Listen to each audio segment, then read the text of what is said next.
Good afternoon, everybody. Welcome to another edition of Conversations here on Chevrolet Now. And across from me, I have Mr. Brent Smith. Brent, it's good to sit down with you again. We've got this little schedule going now. We've got some good things to talk about today. Absolutely, David. Yeah, absolutely. What do you want to touch on first? Well, we're going to talk about some things that maybe we as citizens here in Bedford County can do as citizens and maybe team together to try to help things here in Bedford County in a lot of different aspects. We'll jump into those when we come back, but we want to pause just for a second and hear from our sponsor, Norris Plumbing. We appreciate them being a sponsor here on Chevrolet Now. Let's take a break, hear from them. We'll come back and jump in. Sounds good. All right. Norris Plumbing has been serving our community for 3 generations, providing reliable solutions for every plumbing need. From water heaters and water lines to kitchens, baths, and complete repiping, our team delivers quality workmanship you can trust. Professional service means arriving on time, explaining the problem, and completing the job with precision. At Norris Plumbing, we stand behind our work because your home deserves the very best. Call Norris Plumbing today at 931-703-5915. Norris Plumbing, trusted, professional, dependable. All righty, welcome back into Conversations. And just something out of left field. Brent, I just saw a fly. As a matter of fact, he's sitting right up on top of it, and that's the biggest fly I've ever seen. Here it is. They're already here, man. Spring has sprung. Ladybugs are back out. Stink bugs are out, man. It's here we go. Speaking about that, man, it's almost grass cutting time. And right. And I've got my first yard mowing coming up here very soon. So things are starting to get to a point to where we can get out and do some stuff. That's right. And that's one of these things that you do as a homeowner. You get out and, check out your mulch, look at your shrubs, check out the paint, and, do things outside. And I want to kind of lead in from that and talk about some things maybe we can do as citizens here in Bedford County, because there's a lot of questions being asked. And I know you have just read a question from somebody in the county. You want to kind of sum up what they're asking? Yeah. So just to sum it up, a Facebook situation, just a question. It was a question that was solicited, actually not even, somewhat solicited. And the question goes something like this: I've yet to hear of anybody running for office propose a solution about what to do to clean our county up. Yeah. Now, and what do you think he means when he says clean it up? Well, he went on and he specified. Okay. All right. So I think he's talking about just junk in general, junk in folks' yard. Right. Maybe things that aren't up to code. Maybe they came in before and they're grandfathered in or what have you, or just maybe, houses aren't built properly and septic issues and too many septic sites on or not enough acreage, etc. So I think just a general question around the fact some of our county, looks a little rough. Including county properties too. That was also That was also brought up. And so back to your question, what can we do as citizens? Yeah. But before we go any further, Sure. I need to read this disclaimer. Go ahead. Before we go any further, I'd like to just be transparent with everybody that's watching and all of our viewers out there. Brent Smith is currently a candidate, a declared candidate for Bedford County Commissioner in District 5. Mm-hmm. And Conversations remains an editorial program under the full control of Shelbyville Now. This platform is not affiliated with any campaign, and we will offer equal access to all qualified candidates in this race. Our goal is to provide an open discussion of issues facing Bedford County while maintaining fairness and transparency. And when I say that, I mean anybody that's running for office, that chair is open. This mic is open to talk about anything you'd like to. And Brent, I appreciate you being willing to sit down and discuss things like this, and the table's open for everybody. Yeah, and I would encourage every candidate, not only in District 5, but all the different districts, to come in and share with the community what they're hearing. When they're knocking on doors, talking to people, whether it's Facebook comments or just handshakes door to door, because after all, that's what county commissioners do. Right. Is they represent the people. And so I think this is a great chance to kind of spitball, as you would, some of these ideas that we're hearing from the community, and let's hear what you have to say. A lot of the properties that we see that you were talking about, Mhm. of course, they're compacted into the city because that's a natural thing. And there's some in the county too. Sure, David. there's Yeah. some out there too. Yeah. But if you look at the city, we're all Bedford Countyans. Okay. I've got the building that we're sitting in right now. Mhm. We just put a new awning out. Mhm. Cost a lot of money to do it. But as a business, we have to have our best foot forward as much as we can Mhm. for the type business we have. And I think every business owner out there does their best, but sometimes they're renting or they're in a place temporarily and it just doesn't get taken care of like it should. And you talk about out in the county, you've got so many different things going on. You've got homes, and that's another thing. When you could look at our residents, and there's just a lot of people out there that can't spend a lot of money. So that opens up the conversation to how do we help each other, maybe? Yeah, and I think some of that was ferreted out in the conversations I've already had. Number one would be just neighbors helping neighbors. I know that sounds pretty simple, but at the end of the day, it is simple. Just neighbors helping neighbors. If it's somebody that maybe has a rundown property, but they're a good person, but maybe they're just older and can't get out, or they're financially strapped. Again, maybe there's some nonprofit opportunities out there, whether it be churches, neighbors, or other nonprofits that I may not be mentioning. But there's ways, I think, to help improve the quality visually and optically that we're seeing in our county. Because, David, this is a huge issue. We're not the only ones noticing this. A lot of the reason I think we're not seeing new investment in our community is because of this issue. Yeah. Let's talk about that. Let's talk about the way we attract industry. Okay. There's a lot of different factors to that. Just one of those things would be your infrastructure improvements and just cleaning up. Just clean. I mean, it starts with the basics: good roads, good schools, good police, good fire, in an area that's clean and nice looking to where people feel comfortable and safe to come and invest. Yeah, this was hilarious. I posted a road cone, an orange road cone. This has been about 6 or 7 years ago. I just saw it and I said, this is too good. It had been sitting at this area for so long, the weeds had grown out the top of it. It looked like a flower arrangement coming out the top of it. And I'm going, are you serious? Yeah. Okay. Somebody, okay. I don't know who they work for, city or county. It was in the county. It could have been the state. Irregardless, a government employee set that there for a reason because they were doing some work. And I don't know if they got pulled away or whatever, but it sat there for so long. There was weeds growing up around it everywhere. Yeah.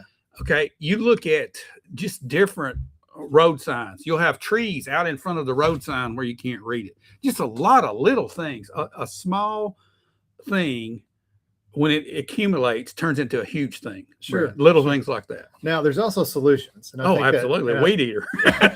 Well, there's even bigger solutions. I'm originally from Knoxville, Tennessee. That's where I grew up. I've been here going on 15 years now, but that's where I grew up. And for those of y'all who don't know, Knoxville used to be a dirty, stinky town. Oh, yeah.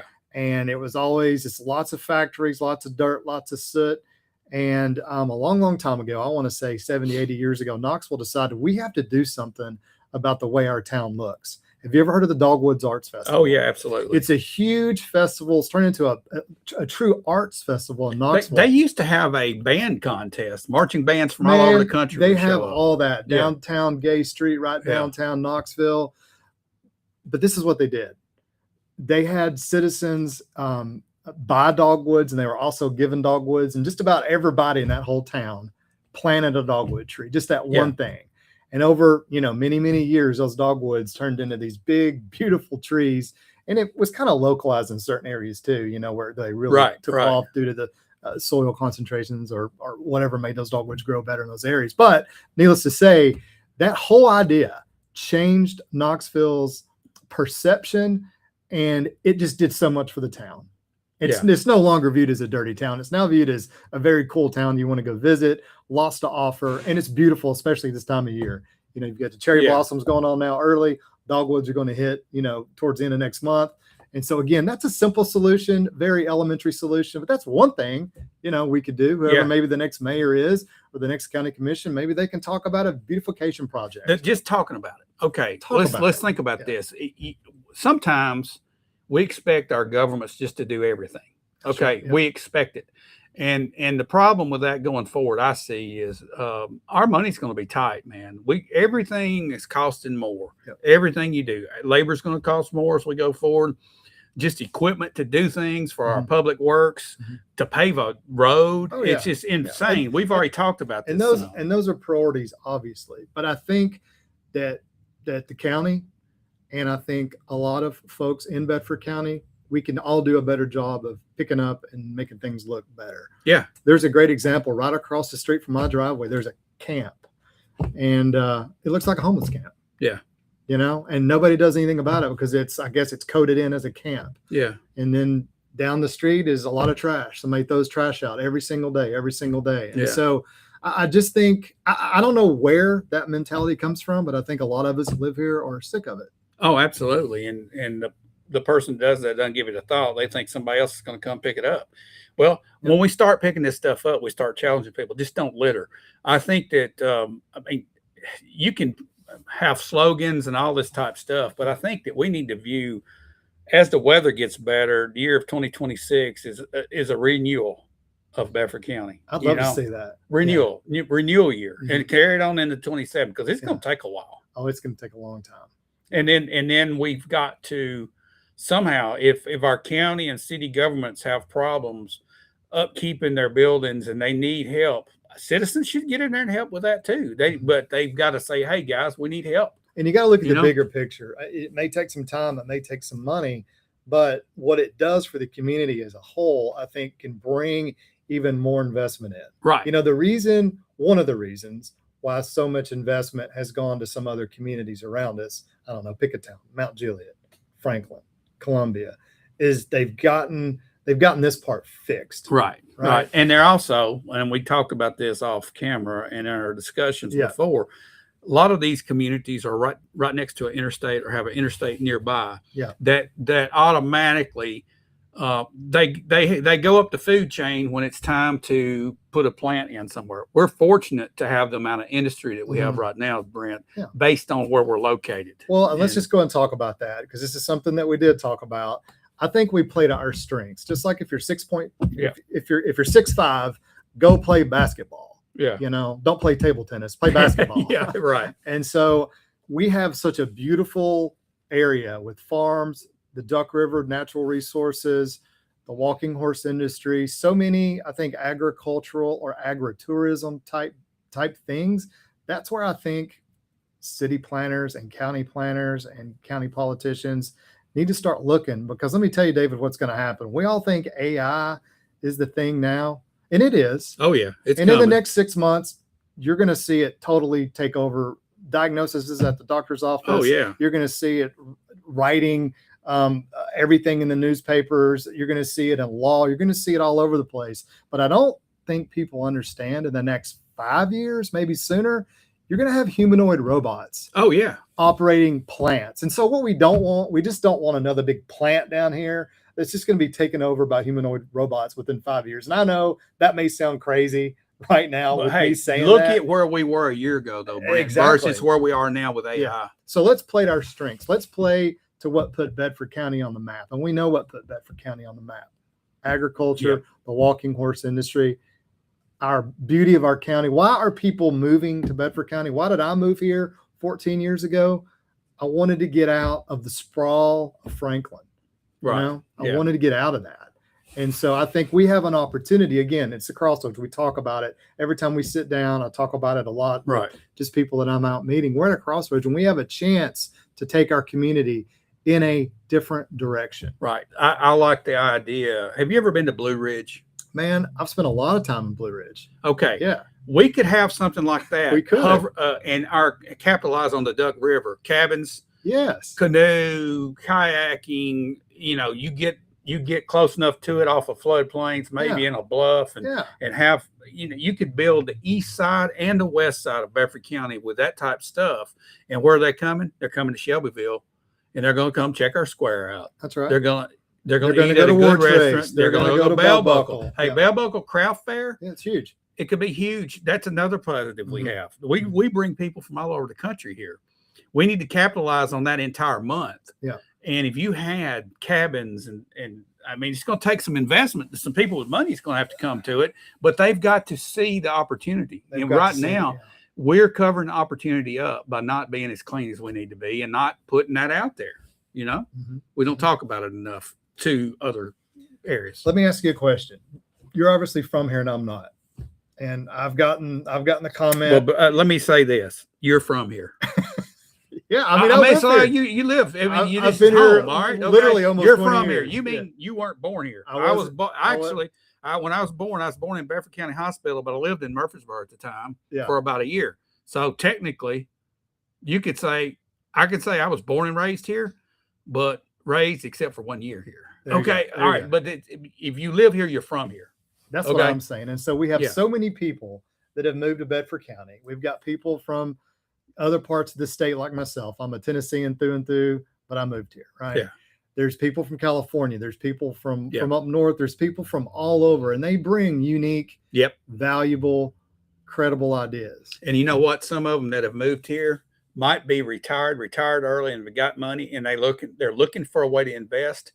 And they could be one of those people that, That's right. Hey, let's build 3 cabins out here and rent these things out on Airbnb. And let's start a kayak place. Over at Normandy, there was one for a while. Yeah. I don't know what happened. Yeah. What do you think for somebody like that, David, being born and raised here, some of these folks bringing new ideas to the table. What do you think it's going to take to get the community behind them to support some new ideas that maybe aren't? I'll tell you what it's going to take. Okay. Unfortunately. That maybe aren't out there, being circulated and have been circulated for a while. We've got to start listening to that, and we've got to start looking for that and hunting that out instead of trying to bring in a factory, like you said, to maybe have 100 jobs. It's going to pay $20 an hour. We need to become that service industry that services the tourism that could come from that outdoors type thing. You look at the Duck River, man, you could do fishing tours on that thing. Man, it's awesome. Yeah. And look, I'll be the first to admit to you, David, when tourism kind of first started being talked about, I don't know, probably 6 to 10 years ago, I was like, no, we need to go the factory route. We need to bring in good, clean business. And we do need to bring good, clean business. Right. But the big factory idea, like what we see maybe off the interstate, I just don't think that's our future. And here's another thing too. I know we've got the square and it's something that's looking better all the time. It's a lot of work. Yes. Okay. But I got friends in Kentucky, a lot of friends. Yeah. They're not driving down here to spend the night and go walk around our square. No. Okay. If they happen to be here, they might go up there and eat and check it out. Yeah. But I don't call that tourism, but based on tourism. We've got stuff here that can draw people and make them stay a week or a weekend at minimum, Well, back to Blue Ridge, just like a nice long weekend. Come in on Thursday or Friday, spend a couple of nights, stay at a hotel, Airbnb, and experience a rural life that maybe you don't get up in the Northeast or in the Midwest even, and experience something that's very unique to our area, our rolling hills, our river, Normandy Lake. These are things I think that we really need to cater to. Yeah. Our other store that we have is in Shelbyville, Kentucky. All places. All right. Been through there many times. Very similar town to Shelbyville, Tennessee. Yeah. They've got their showgrounds right in the middle of town. It's an old historic place. And they have saddlebred barns all around that area. Very similar to what we have here with walking horses. They have a tourism plan to where they actually give tours to the barns. Okay. Yeah. And they go around to the barns, they tour. There's a lake called Lake Shelby. They have cabins there. You can go and you can fish. There are people will come and spend a weekend there. And it's very similar to what we have here, except we have Duck River. They don't. That's right. Okay. And we've got a lot of barns here too. And the last time I checked, a lot of riding instructors. Yes. A lot of people that are big into horse life. And I don't know if you've noticed, there's a little show called Yellowstone that's been on for about 8 or 9 years now. And that's not going away. This love affair with farms, this love affair with cowboys and horses, it's an American love affair, right? Yeah. It's part of us and our culture. Why not cater to that? It's already here. We got great people doing it already. Yeah, you could have weekend camps for horse people. That if you had like a clinic maybe over at Cooper Steel Arena and combine that with a ride somewhere in the county. Yeah. I know up Chestnut Ridge would be an awesome place to go horseback riding if you had a trail cut through. So when I was growing up, true story, this is going to date me, but true story. When I was growing up in Knoxville, I had an aunt and an uncle that I spent most of my weekends at their farm, and they used to put on fox hunts. And what they would do is multiple farms in the area, they would give permission for riders to come in and do fox hunts. I mean, that's just an example. Yeah. That's not something that I've ever done. You look over at Franklin. They've got a place called Brownland Farms. They're a huge hub for the hunter jumper business. They have a lot of shows over there. We have a lot of horse shows over here. Right. But outside of the celebration, most of our shows are just like attended by just the owners of the horses in a small crowd. Now imagine this: we had a steeplechase on a cool farm, and all of a sudden it was the biggest party you've ever seen. Well, in Shelbyville, how cool would that be? But the thing about it, the Tennessee walking horse is the most versatile breed there is. There you go. We do not promote it like we should, and I think everybody that sits down in a seat to represent the people need to help try to educate the history of the Tennessee walking horse. I'm not saying that's the only thing. It's just another piece of the puzzle that we have over here. We have a facility sitting here, and they have events constantly. Right. And we've got to incorporate this in a package of tourism somehow. I totally agree. All right. So that's one thing. That's where you feel like, and I feel like, that our biggest opportunity for industry is as far as revenue. Now, that's not to say we stop trying to attract other businesses. And you're going to have retail opportunities as our demographics hopefully come up. If we could get that started, our demographics would come up. We would attract some of the better higher end retail stuff. Factories, if we developed a workforce that was tilted toward AI and managing AI, there's an opportunity there, because who knows how the people that know how to use that and use robotics will be a premium. That's where we are. That's the future. And hopefully at our new technological center, we'll see some of that curriculum start to occur. Yeah. I was looking on their site the other day. In my opinion, it's a little lean. It's great. I'm glad we've got it there. But I mean, there's a lot of room to add on programs that are going to take us into this next generation of what the workforce is going to look like and what we're going to be doing as a workforce. So let me ask you this. How do you feel that a county mayor, a city mayor, city council, all of our elected people that are representatives and that are sitting in those seats, how could they orchestrate or put fuel onto this idea if this idea actually sprung up? I think it has to come from the people. It's got to come from the people. Yeah. I mean, but having them as a cheerleader and promoting it. Yes. It's okay. If the mayor's involved, hey, that means this could be something good if we've got some support from that level. Yeah. And we've talked about it on previous shows. I would love to see a mayor that whiteboards ideas. We're going to plan our work and work our plan. And I would love to see something like that on that board, what we're going to do around tourism. Maybe not just go hire somebody and spend another $100,000. Well, that's the thing, Brent. We don't have to hire anybody. That's it. We've got everybody that lives here knows what we have. Why hire somebody from out of town to come tell us what we have? We already know. Exactly. And who could better sell it than somebody that lives here? Yeah. And we have to sell ourselves. One thing that I'd like to touch on too is codes. Okay, let's talk about that. Codes. We have codes. I mean, when I was a county commissioner, I voted in stronger codes for building of houses, but it just seems like, in my lying eyes tell me that a lot of the codes aren't up to par, or something that there's not enough teeth in those codes. I'm just seeing some things that, and other people, it's just not me. I mean, I'm getting inundated with folks saying, look, man, things could look better around here. How can we improve codes? What could we do?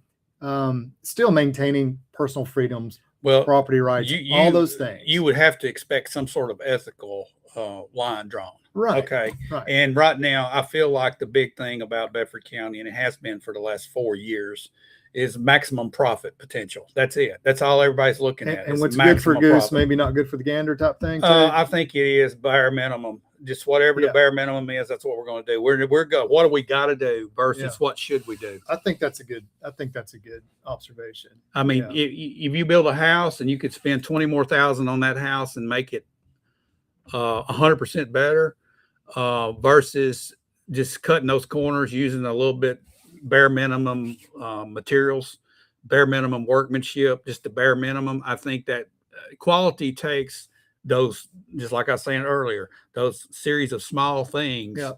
are the difference between mediocre and excellence. Let me just ask a question to the Okay. audience. All right. So there's a farm close to me, beautiful farm. I'm going to call it 150 acres. And it's beautiful. I drove by it the other day. I saw some surveyors out. Yep. Got a little nervous, David. I know. I'll be honest with you, and then I drove by it today and it's all chopped up into little tiny lots. Got a bunch of stakes out. Got a bunch of stakes out, flags whistling around. Yeah. And so my glass half full personality, because that's the kind of guy I am, I want to think, man, those are going to be some nice houses. I can't wait to see the architecture that's going to be built on this beautiful farm. But the realist in me thinks, oh no, this is going to be another you-know-what show. Yeah, exactly. Well, I think also we have Does that not bother you when you see it? I mean, yes, it I does. used to get excited when I would see new development in our area. Oh man, this could be all these cool farmhouses, and we're going to see some cool stuff. And now it's just a bunch of. I hear a lot of people that have been here for a long time say this.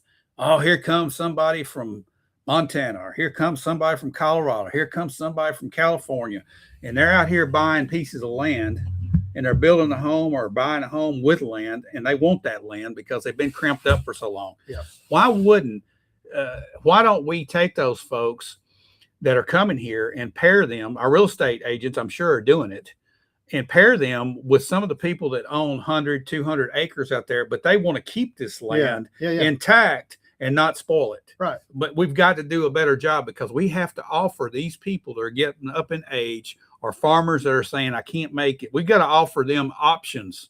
Let's advertise this property, not to a guy down the street or a developer down the street, but let's market to a guy in California that wants to move here, or somebody in New York that's tired of the communism and wants to come to a conservative place. Yeah. And something to that with the waving flags. I don't know how many houses. I'm just going to call 50 houses on this farm. The road, and I'm not going to call the road, but the road can barely handle one car going one way. Yeah. Again, it's just a lack of forethought on the developer's end, and the county's end for letting it even happen. Yeah. All right. So you were talking about codes to start with. There are a lot of codes right now that, if they were exercised, they would shut down businesses. They would probably condemn homes, and this is a financial issue, and that's what we talked about before, getting our fellow citizens to help. Yeah. I think that has to be coordinated at a level above Main Street. I think this is where government could help. Public Works Department, City Council, County Commissioners, Mayor, codes there, and say, look, we've got some issues here, and they need to start with their own buildings. Yeah, I mean, one of the things I suggested, and I'm sure we've already got this within the county, was like, I don't know if it's on the road crew. I don't know where it is, or maybe it's having to hire a couple extra people. I don't know. I know I can hear them screaming. I can hear them screaming through the camera now. But if we had like a skid loader, a dump truck, and a backhoe, and like what you just said, let's start with the county properties first. Let's clean our own house up first. Let's get those areas looking good, at least just down to some grass. Yeah. And let's start there. And then as citizens needed help, maybe there's a process to go through to get that help. But man, we got to do something. Yeah. All right. You look at our courthouse. It was renovated. A lot of money spent on it. Yeah. The annex, a lot of money spent on it. I think we could take some time and not a lot of money and fix all our other buildings that you can't even see through the windows. Yeah, exactly. They're so dirty. I mean, it's terrible. I'm not even going to say what that is. I know, but you know exactly what I'm talking about. Yeah. I mean, the daggum windows hadn't been washed in 2 years. Are you kidding me? And you got Bedford County, blah, blah, blah. No, that don't fly, man. Well, that's where leadership at the top, that trickles downhill. But at some point, somebody that's working there has got to see it and go, God, that's awful. Yeah. And at least wash the door off where you can see it. I mean, it's just, don't get me started on that. But we've got to see that happen. That might inspire our citizens to step up. But we all need to take pride. That's the bottom line. Well, look, I'm sure we're going to take some shots on this one, David. I don't care. But Shot I do think, or not. I mean, I do think it's something and that I'm not needs- trying to blame this on anybody. Yeah. It just has happened. Okay. It It's- doesn't matter. It's like I say around here in business. I don't care who messed up. Let's just fix it. Let's you just know? fix it. And I think step one to fixing it is admitting you have a problem. Yeah, right? And exactly. and then Yeah. working out from there. Hey, we all got problems. This is a problem that could really help the area financially and bring people in that are willing to invest here. Let's take another commercial break. We're going to come and wind things down. Yeah, I got All right. one thing I want to finish with. All right. Yeah. Okay. Norris Plumbing has been serving our community for 3 generations, providing reliable solutions for every plumbing need. From water heaters and water lines to kitchens, baths, and complete repiping, our team delivers quality workmanship you can trust. Professional service means arriving on time, explaining the problem, and completing the job with precision. At Norris Plumbing, we stand behind our work because your home deserves the very best. Call Norris Plumbing today at 931-703-5915. Norris Plumbing, trusted, professional, dependable. All righty. Welcome back in here. We're going to close things out. But Brent, you've got one other thought, another idea maybe that you want to share.